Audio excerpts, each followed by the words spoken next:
Jeno Otafiire naye atandise okkirozaako atandise okulozaako omululu gw'abana abantu. Njagala nkikubulire tebalina muntu yenna gwe baagala akulembera eggwanga lino nga tava mu famire yaabwe. Era njagala nkigambe Jeno Otafiire wano. Jeno Otafiire nawe bakukimye. Dr. Kiza Besigye yabigamba nga wano, yabigamba nga bajenero bonna, kati ndowooza olaba mutabani w'omukulu yakutwala nga tolinnya. How can you kati gwe weebuuze bana abasajja bajja Jeno Muhoozi mwana muto. Where do you get audacity okuddamu omuntu omukulu bw'otyo? Era njagala n'okulabula bajenero bonna bali mu magye. Your time is over. Your time is over. You can do nothing. You don't have the army. Mwagamba mwakwata Jeno Otafiire yanyumya wano n'akagero. Nagamba ffe ekyabaleeta okukwata emmundu ogenda okulwana. Amini lumu yayita kuba ye yali officer. Yayita meeting. N'abawa omwenge ne banywa ne bakola ki? Waliwo omusibe gwe baali bakutte. Nga musajja weeyo wangulu. Nga alina ssente okitegeera. Naye nga balina entalo zaabwe. We yamuyita n'amugamba ddayo akwatako yenna nze nkubire essimu. N'amala n'ayita omusajja w'okulisege n'agamba oyo mugende mumutte. Otafiire yandibadde afulumye dda nga atandise kwegatta ku His Excellency Kyagulanyi. Yandibadde amukubira nako akasimu nti muganda wange tukoze tutya. Kuba naye bagenda mukimesa wa yonna.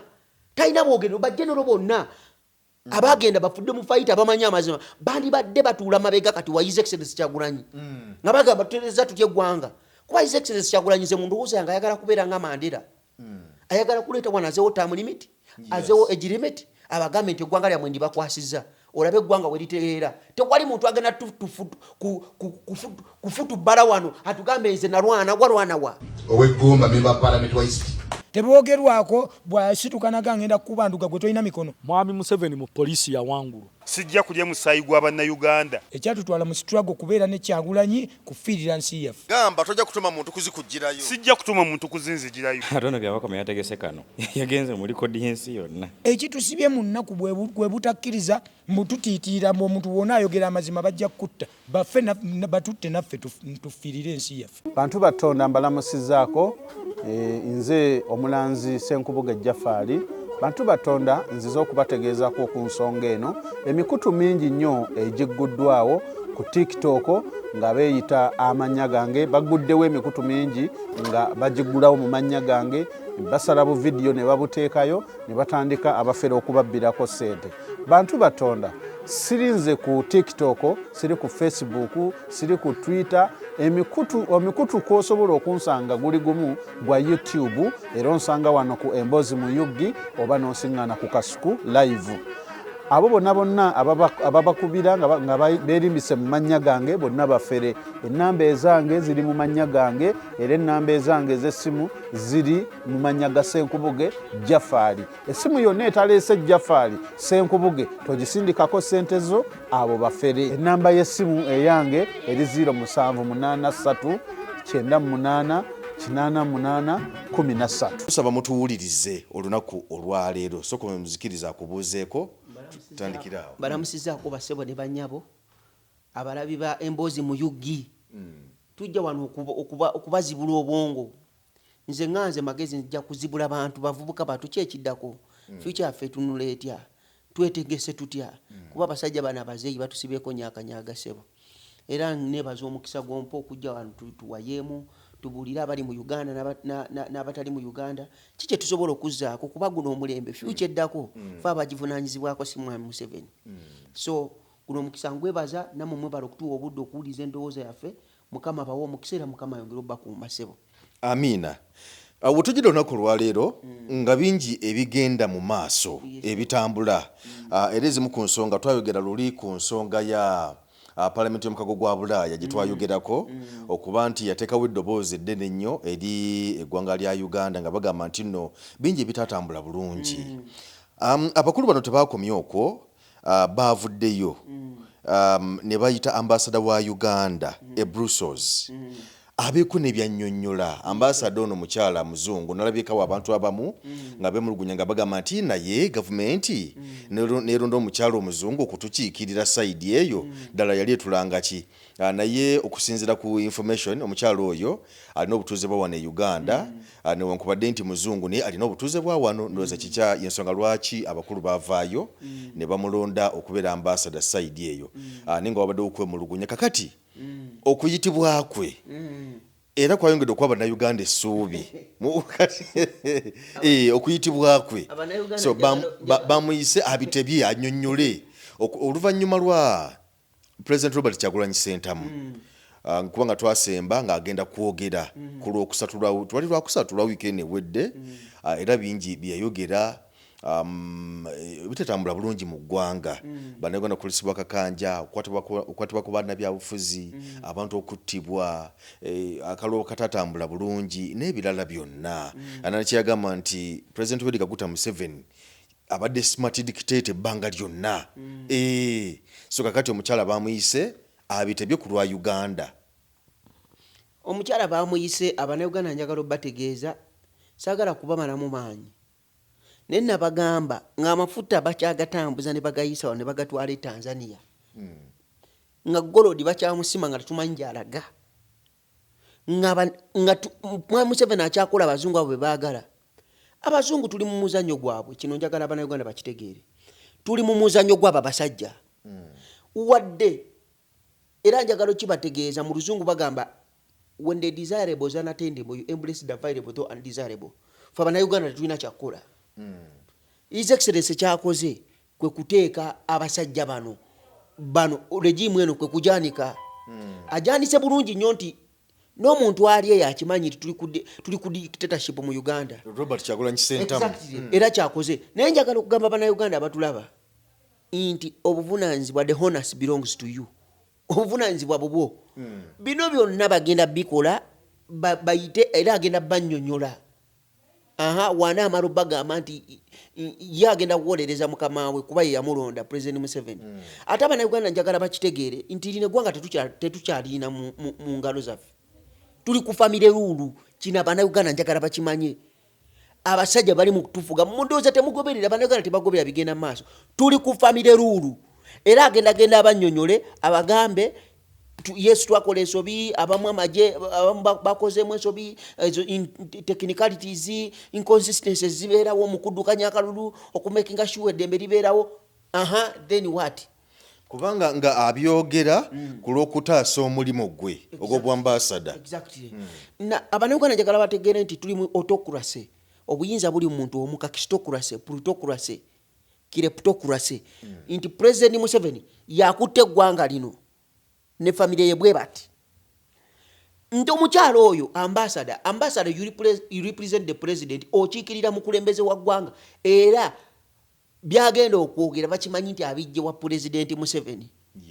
Okitegedde baba nga abasamonize President Museveni nti jangu otubuulire okusinziira ku byetulaba n'opposition byetugamba kyovola bane nuupu bagambye bagenda kukola tya baagalayo ba representative boogere kati eri egenda kubeera exchange of facts. Mu lukiiko olwo mugenda kubeeramu omukyalo oyo ambassador mubeeremu ne ba representative ba NUP era babawandikidde leeta eri official nti ba representative ba nuupu oba His Excellency Kyagulanyi yennyini oba Honorable Lubongoya obaani oba Honorable John Sonyonyi nabo babayise baita opposition naawe kenyini fe tuloopa eribo tuloopa eri bazungu tulinga abaloopa kati fe opposition tuloopa tugamba nti mutuyambeko omusajja atutta mutuyambeko omusajja atukoze kino omusajja naye ne bamuyita kati batuyise nti bayise President Museveni naffe batuyise ye bagenda mubuuza lwaki bano bagamba nti obakola booti ne booti naye agambe nti kino bwe kitimbwe kiti kati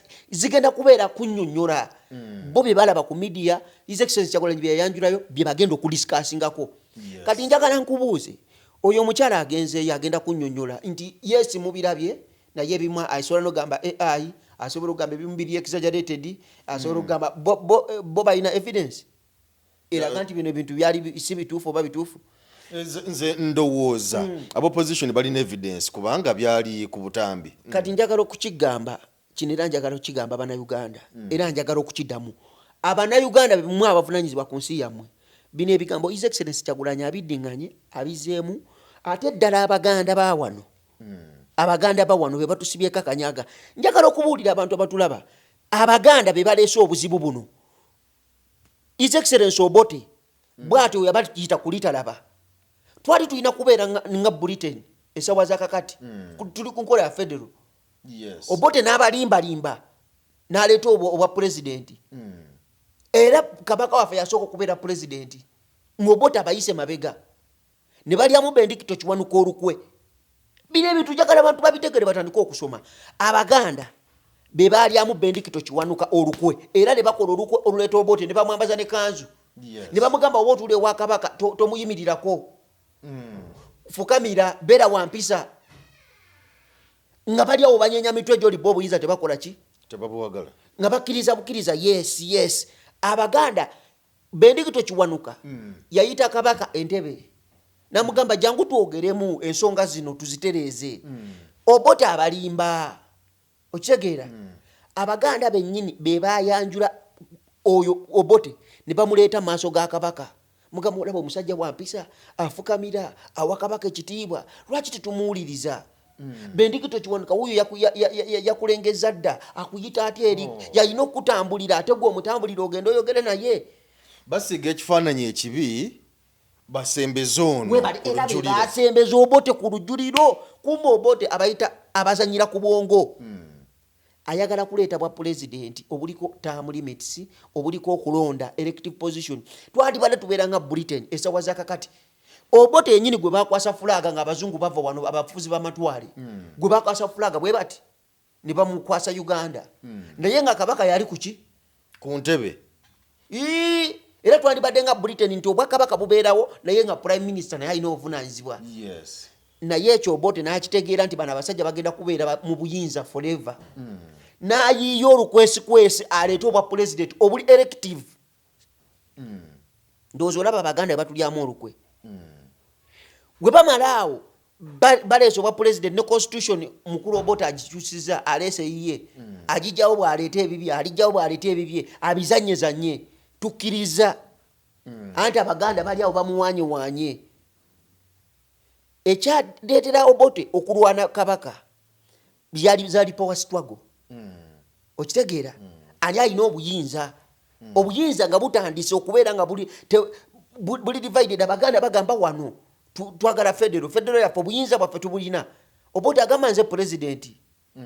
Obuyinza buli eno kuba constitution obuyinza bwonna Obote yali akoze atya. Yali abulina mu ttaano. Abwewadde. Kati bino byonna abantu bwe batabitegeera nti tuyina kusituka. Abafuzi b'amatwale baaliridda wa? Amerika yaliridda wa? Aba bazungu baaliridda wa nga Obote akyuse eggwanga lino liteeta mu president. Lwaki twasigala? Aba bazungu baaliridda wa ng'eggwanga lino liva ku nkola gye twaliko gye baatulekera. Obote n'aleeta obwa president n'aleeta ne constitution.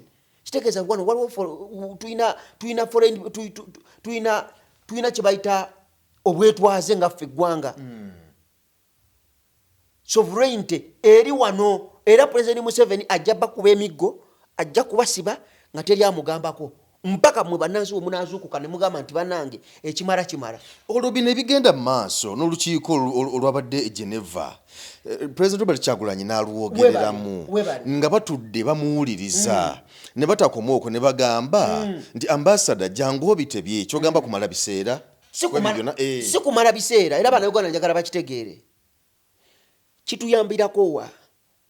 Right honorable Anita Mongo tebamuteekako envumbo. Yes. Ekyo kituyamba. Naye tekituyamba wali wakulu.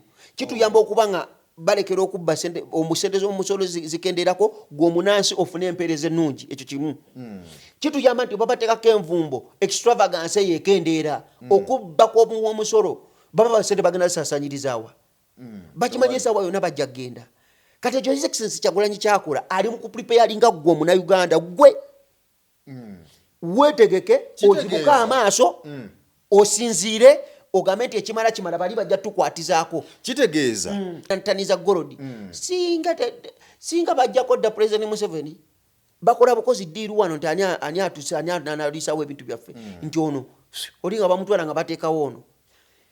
Naye obuzibu bwe buva twandibadde tukwata obukulembeze. Naye obuzibu bwe buva Abaganda it is the source of conflict wano. Kino njagala nkikugambye. Honorable Mpuuga tasobola kusabumitinga under His Excellency Kyagulanyi lwakusonga musinga amagezi experience n'obuvumu n'ebitabo. Inti tulemeddwa okukkiriza olaba nga President Museveni kye baakola abasajja bakkiriza. President Museveni si yali asinga okutegeera ennyo naye they submitted under him. Okitegeera yabayita ba Dr. Kireese Ettabu nga balina n'ebitabo okusinga President Museveni. Nalabyawo omwana yabuwandisa akantu ku mukutu gwe ogwa Facebook awo nagamba nti Honorable Nsibambi yabadde muna FDC yegasse ku NRM naye kyokka ate basinga okukuba BNUP ekibiina ekikulemberwa Robert Kyagulanyi Ssentamu kati nga yoza nti kigenderirwa kikyalina kubanga abadde muna FDC yali badde akuba FDC gye yavudde nti empisiza bubi oba kyo baki naye akulaga nti yo taginyegako ate akuba NUP. Opposition entuufu ye NUP wano mu Uganda era njagala bannayuganda bakitegeere nti President Museveni wayingira mu political party ajiri okutandikira ku XG kasarya secretary general wa party nalya president wa party mumanya mugenze kiba kiwedde chovolaba Dr. Kireese Ettabu gyachayimiridde nti ne wakera ku machana global political party just living kuba is real wa opposition era bamutya nnyo chovolaba Nsibambi wavaayo eri ajja kujja obulambwe bwonna atandike amaanyi ge gonna kuba omukago gotta ne NRM omulabe wa NRM ye NUP era Nsibambi ajamala obudde bwonna ngayogera ku Excellency Kyagulanyi ayogera ku batya bwe babadde boogera zimbya amatama zimbya bibyoka bye yawulira na okuzimbya amatama gye yayita ne manifesto ya NUP teyagisoma tebajanjula teyatambula yonna lwaki yo tajogerako nti woba bakusasudde okubeera nga weeyisa ng'omusiru kiba kitegeeza ne byoyogera tebikyakola makulu eri abantu kati Nsibambi musajja honale babadde mu parliament emyaka mingi omulaba ng'omuntu w'amagezi naye ndowooza wamulabe we yavuddeyo okwogera ebigambo ng'ensi yonna ebuuza nti yonna tubadde tumanyi tategeera nti woba osazeewo okubeera ng'osasulwa okubeera omusiru kiba kitegeeza naawe kennyini ebigendererwa byo ne byoyimirirako tebikyakola makulu eri abantu kati ye Nsibambi esawa zakakati ovunaanyizibwa bwo kwogera ku NUP kugikyaya kugivumirira kuvuma buli kimu kye babadde bakola kulaga side mbi eyaabwe teri political party talina weakness kyovola aba politics atambulira ku blackmail propaganda na media kuba omuntu wajja nayogera ekintu wano onajja kigula spinga naye okuddayo kirivasinga kijja kubeera kizibu nnyo kati abo Nsibambi baliwo ababawuliriza olaba Nsibambi musajja omuyivu kati Professor Mulamba NRM thrivingira ku propaganda era abannayuganda njagala bakitegeere naye nze gwenenya era obuvunaanyizibwa bwange gwe mbuyinako y'omuganda nfe abaganda fe abavaako obuzibu wano abaganda be baleeta obote abaganda balemeddwa okubeera united abaganda beeyawuddemu omuganda walaba beerabira ne beerabira nti Katonda gwawadde omukisa abaamuwadde omukisa ugwe Kyagulanyi Katonda yamodeininga yamuyiwako amafuta. By the way nalaba General Otafiire yali akola speech n'agamba nti abaganda mwagenda mu nsiko ne mukwata ensolo ate bwe mwagireta ne mugirekawo ne mugigabula abalala baagala bufoofofo. Otafiire yabyogera era Otafiire y'omu ku bagenero abavuddeyo okwogera amazima. Dr. Kireese Ettabu ebigambo yabibagamba nga balowooza asaaga yabibagamba from day one. Abaganda bavako obuzibu wotumira obuvo ne budda abaganda bavako obuzibu balyamu Bendikito Kiwanuka olukwe ne balyamu Poka Wanga Semogerero olukwe bazebe belyamu olukwe ne Obote we yasindika Amini ogenda olumba olubiri abaganda abo kuba Kabaka yasoka nawandikira Obote ebbaluwa naye ng'ebbaluwa tennatuuka na kutuuka era abaganda baayita emabega ne bagenda ne bagamba Obote okitegedde ne bamugamba nno Kabaka agenda kusikula olutalo olutale mundu yanyooka awo mu lubiri laba noono naye Kabaka Obote bali baludde bamulabudde ogenda okulumba bifo nga Kabaka tannalumba kuba ne Kabaka ali yeetegese ogenda okujja Obote wano mu ggwanga nga gamba Obote tufe naye okitegedde naye era abaganda baayita emabega bwe bati nga n'ebbaluwa tennatuuka Obote eri official ne bamugamba nti omanyi ekiriwo nti ategeka kukulumba weetegeke naye bino byonna President Museveni yali akola atya abiraba yali twice one wa Amini kuba Amini yalumba olubiri President Museveni yali lidda wa yaliwo ne mundu agenda okutokotanga President Museveni ali bweru ngatemya Kabaka yayingira okugamba Kabaka ati munnange wetegulemu olubiri tugenda dukola tutya tugenda dusalako nga President Museveni ali bweru era emundu yatokota amina agenda ofuluma ababuuza lwaki mutandise okutokosa nti tubadde tumanyi nga olwede baali bategedde dda schematics zonna abantu bategeere nti okuva emabega gye buva ne gye budda abaganda be batandika kino kweryamu nkwe kulyamu bendikito kiwanuka olukwe kulyamu poka wanga semogerere lukwe bweze beeryamu enkwe wotunulira mu modern day mpuuga His Excellency Kyagulanyi akugambye iti dinausinga ogambe bannange bitaano nabifuna mu bukyamu bizeeyo bino bya bufuzi abantu ne woba ogambye ekibizeeyo mpuuga kyogamba iziwate bitaano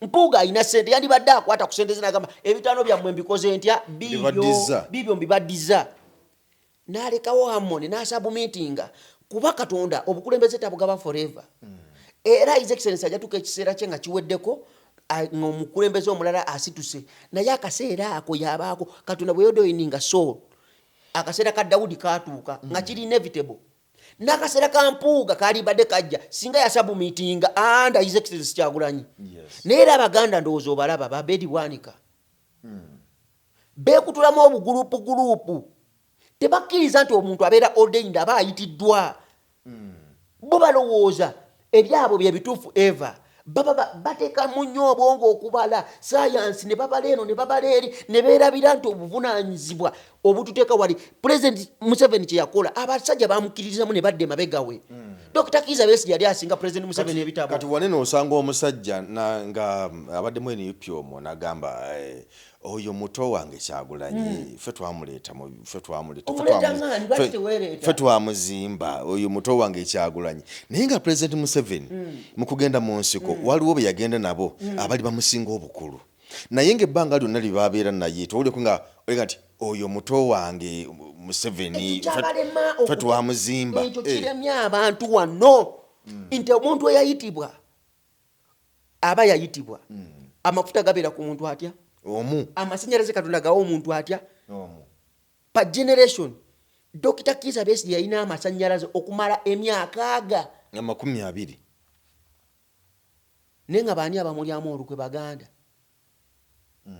okitegeera abasajja babeera omwo Dr. Kiza Besigye yali too tolerant okitegeera ng'ayagala kuzannya politics oyo okubeera inclusive politics neerabira nti emirembe gye gyeyongera okubeera nga Jani Forodinga inclusive politics otagenda kukola ng'ozanya n'abantu mu political party nga bakulyamu olukwe weboogera ne President Museveni webaleeta ebisawo bya ssente His Excellency Kyagulanyi yamulabula n'amugamba nti tozannya don't compromise na muntu yenna alidde enguzi kati nze nkubuulira His Excellency Kyagulanyi tagenda kuvaawo era oyo yajja noteeka eggwala eddusu ku mukulembeze aliddako lwansonga odizi zonna azikubye naye tagenda kuvaawo nga tulaba ne yakyogedde in fact tubadde ffe tubiri mu kuteebereza naye yakyogedde nti famire yafulumye naye kenyini taliiwo era yakoze ne statement egamba nti ye takirowoozangako nti asobola okudduka famire okudduka mu ggwanga lye takirowoozangako nti nga ye Robert Kyagulanyi Ssentamu bosa okukya ku makya n'akubwa n'abeera ng'anoonyezebwa mu ngeri gye bamunoonyaamu n'ebyo bifaananako bwe bityo bino bigenda kutereera ddi nalabyeko awo ne omukulu yali President General ndoza yakyali President Amuriat omukulu President General FDC ng'agamba nti kati nze singa mbadde Kyagulanyi nalibadde nkomawo wano nenvaayo nenzija nenkulembera abantu bange kati abantu anabakulemberera atya nga ali eyo n'ebigambo ebirala abantu bye balabye obaolyawo nga biringa ebyokukakanya n'okunafuya abo Bamuriat President General Honorable Bamuriat mu modern day babayita ba political misfits is a political misfit mu kulugonzagonza mu eri munnabuddu nti abo bola Bamuriat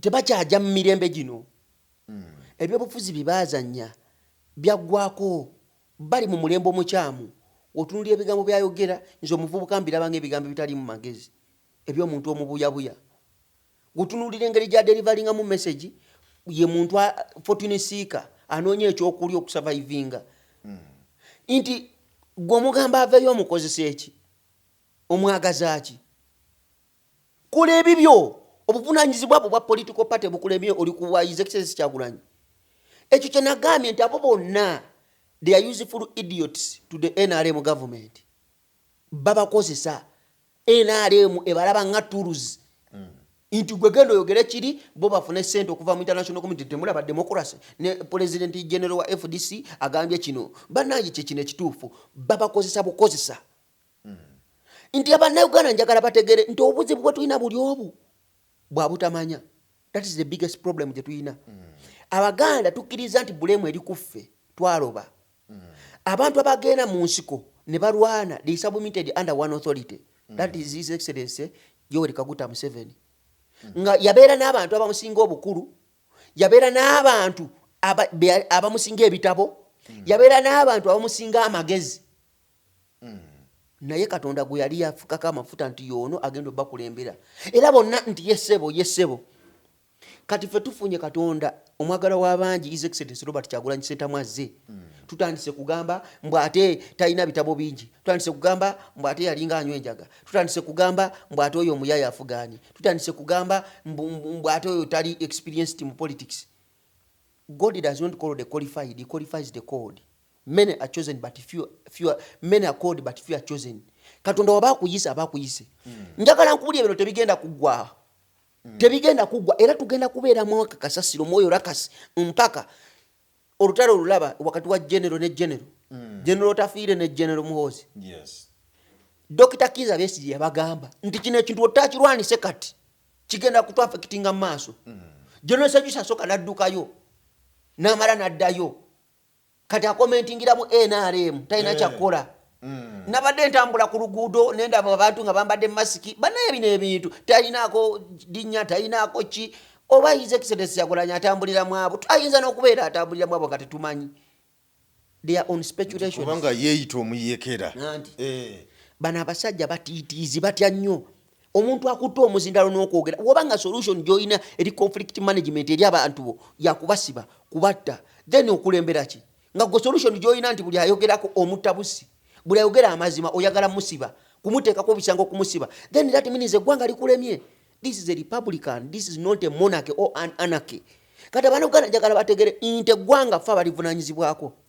His Excellency kyakola ali mu kulwana nnyo kuzibula gwe nange maaso ali mu kutusiikuula tusituke tugambe nti ekimala naye njagala nkubuli omunayuganda bw'ataasituke n'ategeera nti abagenda okufa bagenda kufa abagenda oyimirira bagenda yimirira ku lw'eggwanga lino tugende tulwane tunune eggwanga lyaffe mukwate placard muyimirire mugambe nti ekimala dino eggwanga bagenda tukuba emiggo ogenda kulaba nalaba ebebekulu agamba mbutumuze asatu mugumu ne wabadi ali mu kagaali bali kululira kaliba ebyo ebintu mubitwala ng'ebyokusaaga you take them slightly but those things they discuss about those things in wars where they speak about things they think matters to the people of this country.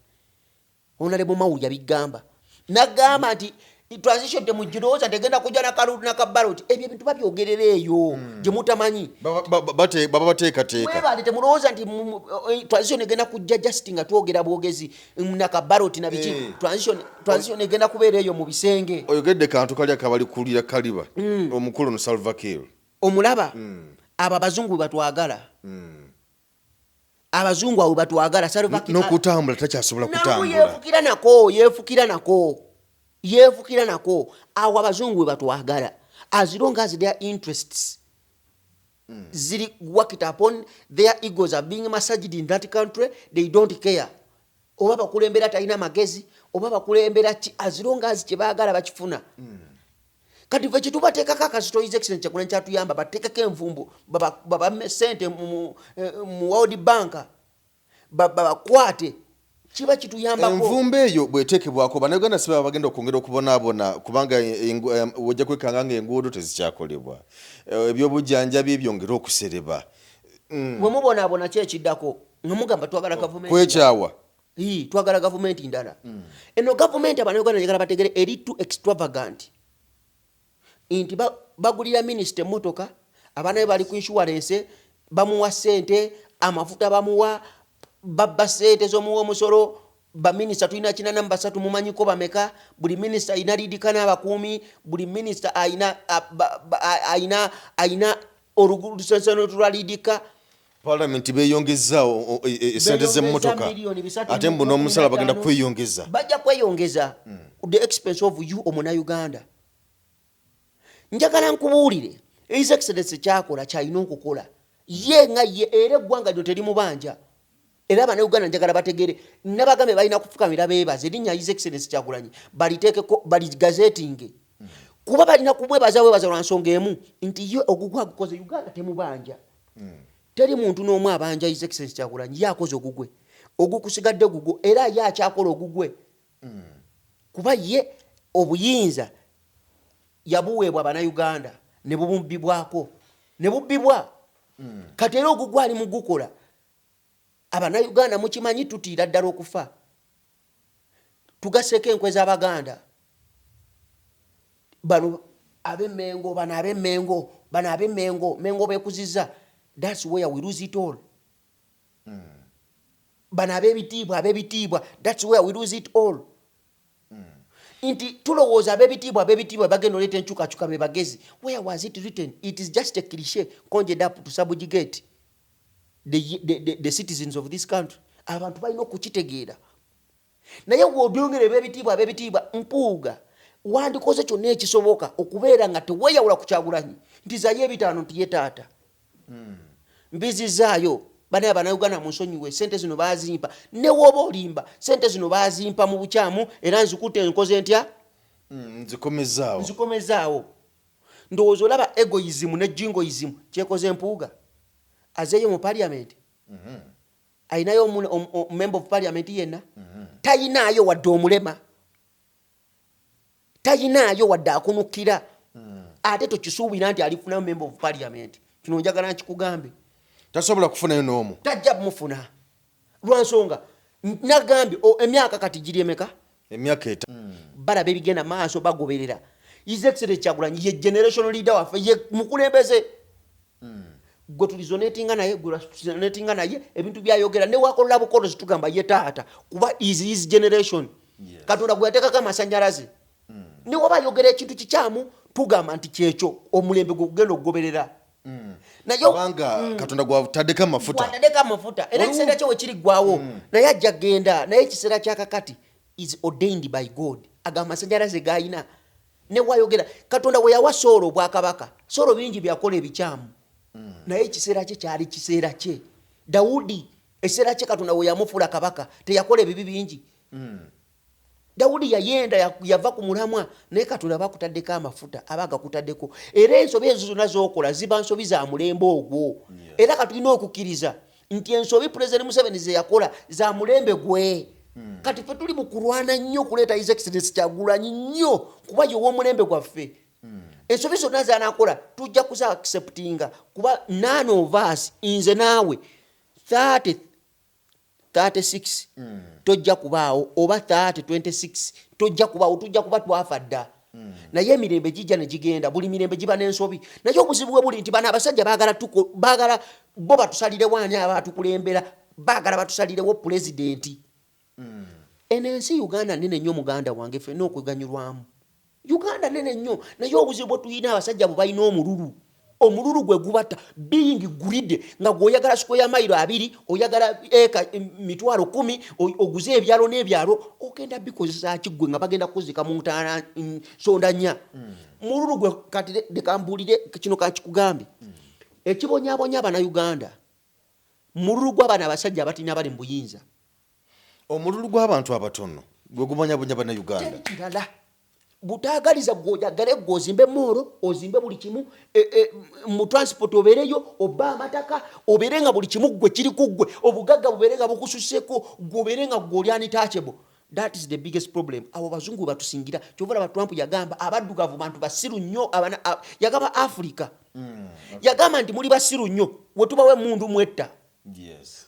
Omuzungu abera ne mundu ye mu nyumba ne cases zimekazo owulira nti omuzungu yakutte mundu nagenda natamuni cases zimekazo owulira nenga buli muzungu ayine mundu mu nyumba just ogenda n'okola ne bakola test oba omuntu okukola bulungi n'ogula mundu yo wano lwaki abaddugavu tetulina mundu buli omu mpisa mbi nti gwe wolowoozaako yagala kutta munno gw'osigale ku nsi. That is the biggest problem. Abazungu bakola collective effort beeyagaliza collective effort ebizibu byabwe bayatakinga na collective effort, collective action.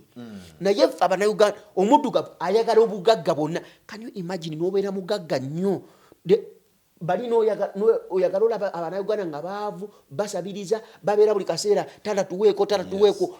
That is the biggest problem. Ebweru eyo emmotoka it is a necessity. Buli muntu olina ovuga emmotoka ogende ku mulimu. Oba ogyetaaga oba n'okuba nayo. Ogyetaaga. Omuvubuka avubuka yeetaaga emmotoka. It is a necessity. Olina obeera ne license olina okuvuga emmotoka. Naye wano ovuga emmotoka it is an achievement. Yagagawadde. Yagagawadde. Banza okukolera pate congratulations oguze emmotoka ne bakongratulating mulaba ku TikTok. Naye it is a necessity buli muntu emmotoka kintu kya bulijjo. Ogyetaaga okutambuza ogenda okwanguya emirimu. Kuba emmotoka buli mwaka zifuluma. Ate ezo zifulumye enkadde baziricyclinga mbuli ayo recycle wane y'emmotoka. Ne wanto wali. Ebimotoka bijjudde wali ekalere wonna ebivundu biri awo awandibadde waliwo akeedi ennene. Osanga zivundidde ku mapoliisi. Kye bayita Uganda Mall. Ebimotoka biri ku poliisi byavundavunda dda. Lwaki tebabinyiga ne babiteeka mu kasaso ne banyiga ne batunda scrap ne tuddamu ne tubiricyclinga ne tukolamu steel. Obwo busiru bw'abaddugavu. That's where the problem begins. Tuveerinza okutegeera nti Katonda atuwadde His Excellency Kyagulanyi atukulembere tuwoza mbu mwana muto talina experience. Where was it written nti omuntu alina okulembera alina okubeera ne experience? Where was it written nti okubeera president olina okubeera ne experience nene? You only gain experience after becoming one. Kubanga mpulira abantu abagamba nti eno Uganda kati tekyasobola kufuga muntu nga si munnamagye. That is the biggest problem. Dr. Kizza Besigye bino ebintu yabibagamba kati General Otafiire naye atandise okkirozaako atandise okulozaako omululu gw'abana abantu. Njagala nkikubulire tebalina muntu yenna gwe baagala akulembera eggwanga lino nga tava mu famire yaabwe. Era njagala nkigambe General Otafiire wano. General Otafiire nawe bakukimye. Essaawa yonna. Bakukimye bino ebintu wabyogerako n'ogamba nti we tunaasirika bagenda tukima. Bakukimye akaseerako katuuse. Dr. Kizza Besigye yabigamba nga wano yabigamba nga bajenero bonna kati ndowooza olaba mutabani w'omukulu yakutwala nga tolinnya. How can you kati gwebuuze bana abasajja bajja General Muhoozi mwana muto. Where do you get audacity okuddamu omuntu omukulu bw'otyo? Kiba kitegeeza alina authority. Alina obuyinza. Ye CDF you under him. Asobola okuddamu. Newankubadde gwe wagenda n'olwana ye ng'ali mu lubuto. Nga ye ng'akyali muto. Kati essaawa zino. Kyekugambye nti we live on different generations. General Muhoozi is our generation, not far from our generation. Kati ebyo byamwe mwalwana tebimukwatako. Okitegeera amagye gali civilized. Okitegeera amagye gasomye abaana bato be balimu. Abaana bato be tebamanyi byammwe entalo zammwe ze mwalwana. Nabo bamanyi byabwe ku mulembe guno. Kati Abannayuganda kye njagala bategeere. Kyova olaba CDF asobola okuddamu bush war fighter. Freedom fighter General Otafiire namugamba gwe muzeeyi n'amala yogera tekintwali yawadde eddakiika n'emu okusiba empingu kukwata nga alina audacity n'obuyinza naye nga General Otafiire yandibadde ayogera nagamba gwe wewe wacha wewe shut up n'asirika naye olw'obuyinza buli muzeeyi we bwe yamuwa bwe bumuwaga power era njagala ogamba General Otafiire bakukimya akaddeko kaweddeyo era njagala n'okulabula bajjenero bonna bali mu magye. Your time is over. Your time is over. You can do nothing. You don't have the army.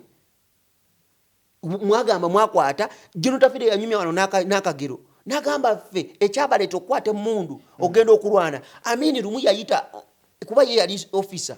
Yayita meeting. N'abawa omwenge ne banywa ne bakola ki? Waliwo omusibe gwe baali bakutte. Nga musajja weeyo wangulu. Nga alina ssente. Okitegeera. Naye nga balina entalo zaabwe. We yamuyita n'amugamba ddayo akwatako yenna nze nkubira essimu. N'amala n'ayita omusajja w'okulisege n'agamba oyo mugende mumutte. Nga baamini bawulira. Ono yategera olulimi lwabwe olukwakwa n'amugamba oyo awedde. Era enkeera baamusanga ku kkubo mumyala ng'afudde. Ne bagamba ebyo byatumalako emirembe ku mitima ne tutegera nti tewali ali safe. Kati njagala okugamba General Otafiire ebintu ebyabalwanya bizeemu. No one is safe. Anytime from now nawe bakwata ng'enkoko nga tetumanyi gy'oli. Anytime Gye Otafiire njagala ategeere kye bakola Dr. Kireese Ettabu bamujja na mu Friendland mu Kenya ng'enkoko oyo gwolaba yalwana gavumenti eno ebeereko eriko ne bamukwata mu ngeri bannayuganda gye bagamba nti teyali y'amateeka. Omuntu akukoze obulungi ze siwulirangako Dr. Kireese Ettabu ng'ayogera ku personal information ya General Museveni ya President Museveni. Wali omuwuliddeko ng'ayogera ku personal information naye yali mu dokita we. Ndowooza kitegedde nti bano abantu tebaagaliza baagala buyinza. Tayogera nga nakuwadde n'akantu n'akamu ku General Museveni. Ayogera nti tukooye bityo n'abyogera n'ayogera engeri gye bano abantu gye babbyemu eggwanga n'agamba bannayuganda muzibuke amaaso. Naye tagamba nti bwe nali mukuba empiso kabina kuliko akannya. Tagoyinga tabeerangako subjective. Tabeerangako subjective. Dr. Kireese Ettabu he has ever been objective. Era kino njagala okugamba batulaba nti tulina okutegeera gye Otafiire njagala okumugamba nti akaseera ke kawedde naye bagenda mukwata ng'enkoko anytime from now.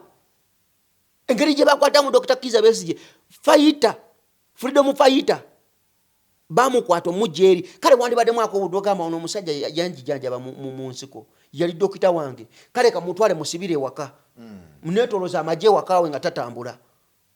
Osegedde naye omukutte omutadde mu kkomera ne bulwadde takyalina mirembe. Can you imagine? Mbwabo be mwagala babawo obuyinza weya omunayuganda zibuka amaaso.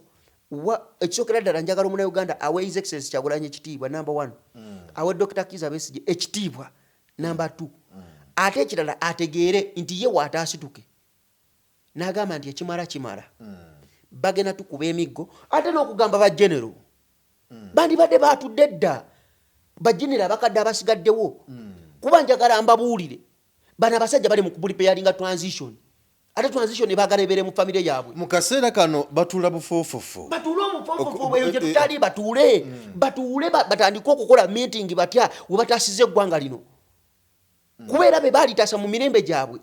Bakyasobola kati ku lw'engeri kubanga kati tulaba nti batuule bempawalinge. Otafiire yandibadde afulumye dda ng'atandise kwegatta ku His Excellency Kyagulanyi. Yandibadde amukubira nako akasimu nti muganda wange tukoze tutya kuba naye bagenda mukimesa wa yonna talina bwogero bajjenero bonna abagenda bafudde mu fight abamanyi amazima bandibadde batuula mabega kati wa His Excellency Kyagulanyi nga bagamba tutereza tutya eggwanga kuba His Excellency Kyagulanyi ze mu ndowooza yange ayagala kubeera nga Mandela. Ayagala kuleeta wana azeewo term limit azeewo age limit abagambe nti eggwanga lyamwe ndibakwasizza olabe eggwanga we litereera tewali muntu agenda kufutubbala wano atugambe nze nalwana walwana wa ezo ebiboozi byammwe ebyentalo mbutwalwana tuleete eggwanga mulimu buwobuti we mubbe eggwanga nga we mwagala bigenda bayaggwawo nga it is service delivery abantu nga bakolera ku merit. Ochegeera kati busobozi webale kati kino kyekugamba nti General Otafiire yandibadde soboza kati akubirako nga His Excellency Kyagulanyi essimu nga yakwataganye ne babushi wo bagenda mu nsiko abatakkiriza ba Dr. Kireese Ettabu yandibadde atandise okudde okutuula nga bagamba tukoze tutya ebyatulwanya byakoze bitya byazeemu tukoze tutya okwempawali bano abaana abato nabo balwanira omulembe gwabwe oguliddako bye bandibadde bakola kati naye basirise ndowooza wamulabe yagambe yataddewo ka ero omanyi kyekategeeza laugh out loud n'aseka agamba kyekategeeza yamugambye gwe muzeeyi n'amala tetukitwalye wadde nedakika neetya neemu n'aseka akyaseka alina amagye Gino Otafiire alina amagye talina naye Gino bikola wa oba bukola kuffe ba civilian tumwa respect is a freedom fighter is a general naye tebikola ku first family cell bali abasajja balina obuyinza kati sabaza kati bakyalina buyinza balina absolute power that corrupts that power that kills the lives of people ayugira kimunofa onto bakyali mateeka tuli ku kye bayita martial law bana abasajja bali kuwa buti batwala butwazi nze ttaka lya jjajjange baali bbaawo naye yalibba musajja munyankole mukiga ali awo bamuyita polling mwesije bwamagye eka 43 ne decimal 6 ziri awo Wakiso Sentema bantambuza ne bantambuza yakwata muganda wa kitange namukwata namuwaye ka erefu namuwaye ne milioni 5 ettaka eka eri mu milioni 2 ettaka liri mu bilioni 8 okitegeera ntambudde twagenda ku land zine twogera ne tugezaako ne batukola meeting ekyapa bagenda kizaayo ono yaligula mu bukyamu byakomawo batugamba mudde mu kooti mutambule tetulina ssente kati ng'ogamba mu amateeka gakola wano mu Uganda ba general ayagala yatwala ettaka kati nange Magezi nina kunoonya general mu ggwanga kati ngaawo general Otafiire ne mugamba nyamba awo obwa general bwe bukolera kutaasa abantu be babyeko mataka naye mboyogera ekigambo kibeerewo ebyo tebikola ku family eri tuli mu family rule ate tugenda mu anarchy tugenda mu monarchy nti family rule yegeno tufuga bateke wano bwakabaka kino njagala nkigambe mark my words abana Uganda tutaasituke tuwedde His Excellency yagunanya ali mukola gugwe ali mukukola gugwe is yakola buvunanyizibwa bwe owa generation that's what is chechayitibwa kwe kuyitibwakwe tewali amanya gye yava no one knew no one bana bali ambu twamuleta lwaki gwe tewereeta lwaki gwe abantu tebakwagala ngaye Katonda batadeko omuntu obwagazi sagala ojofu tubalewo ozembu twamuleta gwe lwaki tewereeta gwe toyagala bukulembeze kati njagala abasajja bano bategeere nti we bataayiga okusaba meeting anda Katonda omuntu gwado yininze bakyagwa nnyo number one thing njagala bategeere nti tulabyeko kati yabagamba bonna tebadda mu parliament aliwa kuliko n'omwe yadda mu parliament kuliko n'ombali bagamba nti wanadda mu parliament ebintu bigenda kukyuka mahaka teyaze beriwa abedi bwanika kaputi honorable kaputi honorable Medad Segona kaputi no Medad Segona bambi abali talina buzibu he was just objective ng'omuntu omukulu okuwendowooza ye but they failed to submit and to know it is ono ye leader obudde bwabwe bwabayitako ekyo President Museveni abaali naye bakitegeera ne bategeera nti ono ye generational leader Katonda gwafuseeko obukulembeze oba tumusinga amagezi oba tumusinga ebitabo Dr. Kiza Besi yali asinga President Museveni ebitabo okitegeera naye yagenda mu nsiko lwansongono Katonda gwayikoza atya bilafuseka amafuta Katonda ng'akufuseka amafuta Trowolisi yali general mu Burkina Faso ba general tebaaliwo abamusinga ranka baaliwo lwaki Katonda yakwata ku captain ate captain ne bajjano ne bamukiririzaamu ne bajjano ne bamusalutingira captain ne gwomanyi ranks eziri okuva ku captain mpaka ku general kati why Trowoli yafuuka president bile bintu jagala bana Uganda batandiko byebuuzaako ngatumaliriza omuntu gwe bayiyeeko amafuta baba bamuyiyeeko amafuta Katonda yayiwa ku His Excellency Kyagulanyi amafuta yowa generation yaffe mpaka wanaakwata n'afuka ku mulala amafuta nagamba nti kati amafuta ngafuse ku Jowero Ssenyonyi naye ojja wulaba omuyeye nga tomanyi na gye guva nga n'okwagala tomanyi kwagala kwe bamwagala nti kati ngafuse ku lubongoya nti yagenda obeera omukulembeze mpaka emirembe we ginaakyuka kuba nze naawe nkugambye 26 tujja batwafa dda naye obuzibu bwe buva mu lulu bantu kweyagaliza bwa bugagga bonna bibeere mu manja gaabwe bibeere nga bo Abannayuganda n'ensi nnene tulina resource of river Nile ebyennyanja byaffe yagaliza Abannayuganda bagaggawale yagaliza Abannayuganda bebe bulungi tetugenda kutoma buli omu abeere ng'obugagga buli omu kwegamba n'omunaku asembayo ng'eddwaliro alifuna n'omunaku asembayo nga yeeyagalira mu nguudo z'ensi n'omunaku asembayo nga wagenda mu kooti afunayo obwenkanya nga tewali anyigiriza munne abagagga mulina ssente lwaki togula ettaka lano dibba ebintu byobba bigenda kwogezaako goyagala linnya nga wano ID maniri yayina ono jene yali yayina eriisa erimu gwe bagamba nti bamukuba essasi mu lutalo eyakuba essasi erisooka we shall shoot you the police has the right to kill aliwa a right to kill Katonda atwala bulamu bwe God killed him toyanziza embuzi zezo yeyo abana Uganda njagala mbawezi kwebereramu era njagala n'ogamba abana Uganda bino ebigambo betwogera tubazibula maaso era nze okusaba kwange kuli kumu nti General Otafiire ategeere afune ne ba freedom fighters be abalala be bafightinga nabo atandika okubatuuza abagambe tutegese tutya omulembe oguddako tutegese tutya kuba kati ffe tugenze Ochegeera naye tutegese teeso uti omulembe oguliddako guleme tuleme kulaba bizibu bino tubisanze ne tuyambye tutya bana abaana bato bamagezi bamaseruka bazambale abaana abato abayingidde bankere ettanyi abayingidde parliament abali mu byobufuzi tubayambye tutya okutereeza eggwanga tulabe democracy abaana baffe naye gwe tola nti bano abasajja balina nnyo omululu basa abalwanyi baabwe abalanyi bafudde roka ekyaliwa mbulira abalwanyi be balwana Katonda yabatta general bonna babaddemu ensa babasse abala bafudde mu ngeri gy'otamanyi okyegera basa abaana baabwe Jakana Naduli tebamutira omwana vice president no tebamutira omwana bonna bafiira abaana bola babayina successful futures abwe nga zigenda kubeera successful abaana bagezi Jakana Naduli yali mwana mugezi nga nnyonnyola ensonga n'ogamba Katonda wange yali accident ate ebimujja byogera accident yes tukambe accident naye bafudde lwaki accident ezita balala lwaki zita baana b'abalwanyi bino ebintu mulina okuzibuka amaaso naye nga mmaliriza njagala bana Uganda bategeere nti tuzibuka amaaso His Excellency Kyangwe tumubanja akoze ogugwe it is our turn